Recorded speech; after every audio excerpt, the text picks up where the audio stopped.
The first time the Galactic Union banned humans from the Crucible games, the news rippled through the halls of the Citadel station like a shockwave.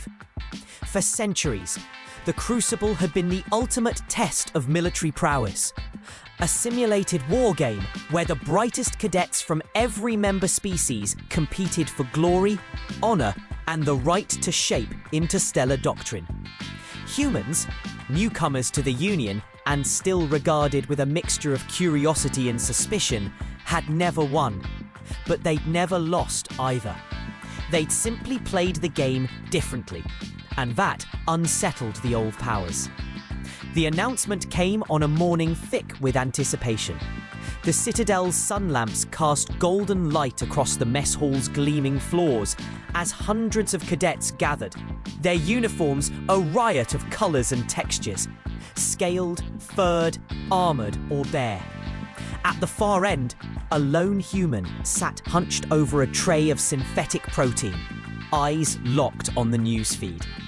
His name was Lieutenant Mason Drake, and he was the only human left on the station.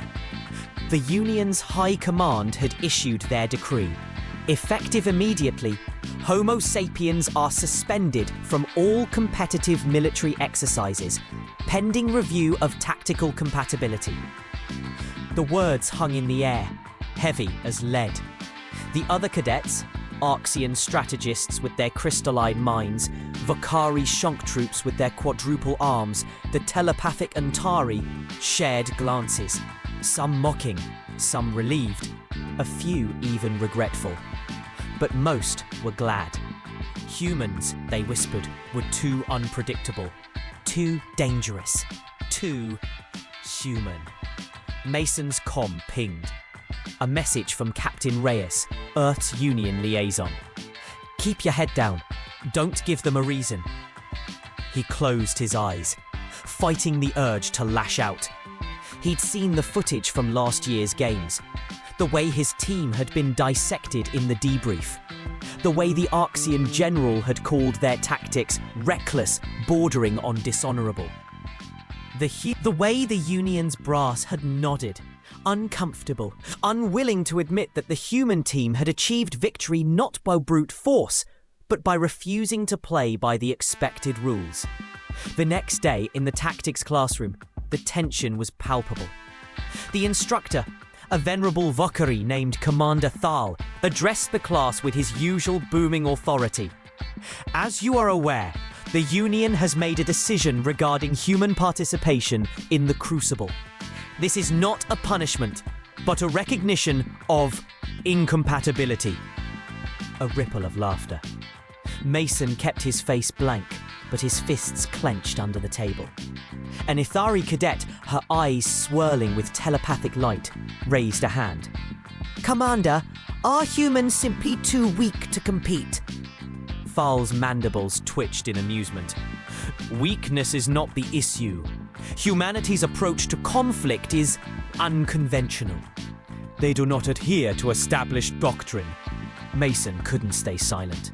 Maybe that's because established doctrine was written by species who never had to fight for every inch of survival. Thal's gaze sharpened. Care to elaborate, Lieutenant? Mason hesitated. He knew he was treading dangerous ground. Earth is a death world. We evolve dodging predators, surviving plagues, enduring disasters. We didn't get to the stars by being the strongest or the fastest. We got here by being the most adaptable, by refusing to fight fair. The room went quiet. Some cadets sneered. Others looked thoughtful. The next week, Mason found himself the subject of a challenge. The Crucible Games would go on, and though humans were barred from official participation, the instructors had arranged a demonstration exercise. A simulated rescue mission on a derelict warship, with mixed species teams. Mason was assigned as an observer, but the Nithari, ever curious, insisted he join as an advisor. As the simulation began, Mason watched the teams move through the ship's virtual corridors. The Arxians advanced with textbook precision. forming defensive lines and clearing rooms in sequence. The Bokhari split into pairs, using their brute strength to force open sealed doors. The Nethari probed ahead with their minds, seeking hidden threats. But the simulation was designed to be unfair. The ship's systems were rigged, the enemy drones programmed to adapt and overwhelm any predictable strategy. One by one, the teams stalled, then fell back, their progress halted by traps and ambushes. Mason leaned forward, heart pounding. He couldn't help himself. You're thinking like soldiers. Start thinking like survivors. The Nethari team leader frowned. Explain.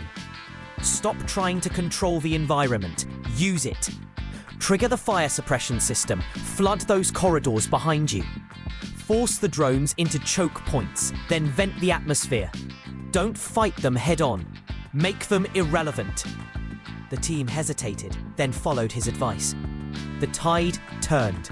The simulation's AI, programmed to reward creativity, began to shift in their favor.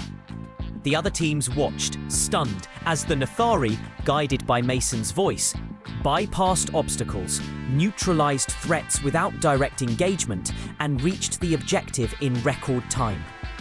Afterward, in the debrief, Commander Thal was silent for a long moment. You violated half a dozen protocols, Lieutenant. Mason met his gaze. In a real crisis, the enemy won't care about your protocols. Thal's mandibles clicked in reluctant approval. No, they won't. If you're enjoying this story and want more tales of humanity turning the tables on the galaxy, don't forget to subscribe to Apex Fleet HFY and hit that like button. And while you're at it, drop a comment with your favorite sci-fi city or game universe. We love hearing from you. Word of the simulation spread quickly. Some called it cheating. Others called it genius. The Union's High Command called it a valuable learning opportunity, but the ban remained in place. Mason became a pariah and a legend in equal measure. Cadets who once mocked him now watched him with wary respect. One night, as Mason walked the Citadel's observation deck, he was joined by Captain Syrah, a senior Arxian officer whose crystalline skin glimmered in the artificial starlight. "You know why they're afraid of you, human?" she asked. Mason shrugged. "Because we don't play by their rules? Because you remind them that the universe doesn't care about rules, that survival isn't about honor or tradition. It's about doing what it takes." He smiled, a flicker of pride warming his chest. Is that a compliment? It's a warning. There are those who think the Union should never have invited your kind, that you're too dangerous. Mason leaned on the railing, looking out at the swirling nebulae. We're only dangerous to those who threaten us, or our friends. Syrah studied him for a long moment, then nodded. Perhaps that's what the Union needs, a little danger.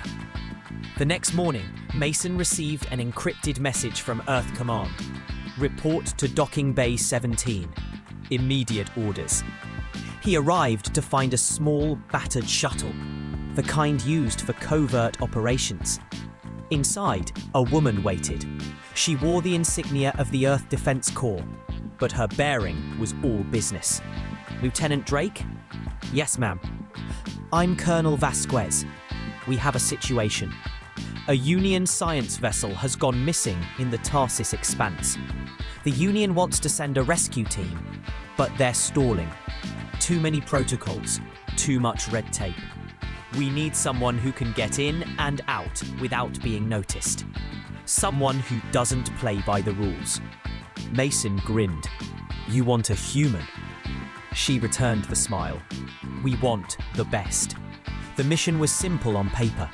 Infiltrate the Expanse, locate the missing ship, extract survivors. But the Expanse was a graveyard of dead ships and failed expeditions, haunted by rogue AI and pirate bands. No one had ever come back from its heart. Mason assembled a team, one Nethari, One Vakari, one Arxian, one human engineer. Each brought their own strengths, but it was Mason who set the tone. "We're not here to win medals," he told them. "We're here to survive. That means thinking like the enemy. That means breaking the rules." They entered the expanse in silence, the shuttle's stealth systems masking their approach. Mason guided them through debris fields and electromagnetic storms, using every trick he'd learned on Earth. Improvised decoys, sensor spoofing, hacking ancient comm relays to misdirect pirate patrols. When they found the science vessel, it was adrift, power flickering, hull breached. The crew was trapped in the command module, surrounded by hostile drones, remnants of a forgotten war. The Vakari wanted to blast their way in. The Arxian suggested negotiating with the AI. The Nathari tried to probe the drone's minds, but found only static.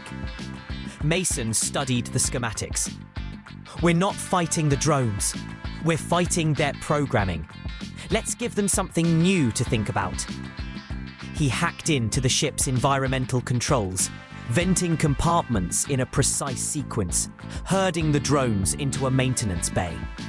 Then he triggered the fire suppression system, freezing their circuits in a cloud of supercooled gas. The path cleared, the team reached the survivors and evacuated them with seconds to spare. As they escaped, the ship's AI, freed from the drone control loop, sent a single message: "Thank you." Back at the Citadel, the Union's high command summoned Mason and his team. The chamber was packed. Officers, cadets, even the skeptical old guard. The High Commander, a being older than most planets, addressed them. "Lieutenant Drake, your actions violated multiple protocols. You endangered your team and Union property." Mason stood tall, unflinching. "I did what was necessary. I brought everyone home." A long silence, then unexpectedly, applause. From the rescued crew, from his team, from a handful of cadets who'd seen the simulation. The High Commander's eyes glinted. Perhaps the Union needs to reconsider what it values in its warriors. Afterward, as Mason walked the corridors, cadets approached him, not with mockery, but with questions. "How did you know what to do? Why did you split the team? What would you have done if the drones adapted?" He answered each with patience, but always ended the same way. "There are no perfect plans, only the will to adapt, only the refusal to quit." If you're loving this story of human ingenuity and want to see more, make sure to subscribe to Apex Fleet HFY. And let us know in the comments, what's your favourite sci-fi movie or game where the underdog wins? Over the following weeks, the ban on humans was quietly lifted.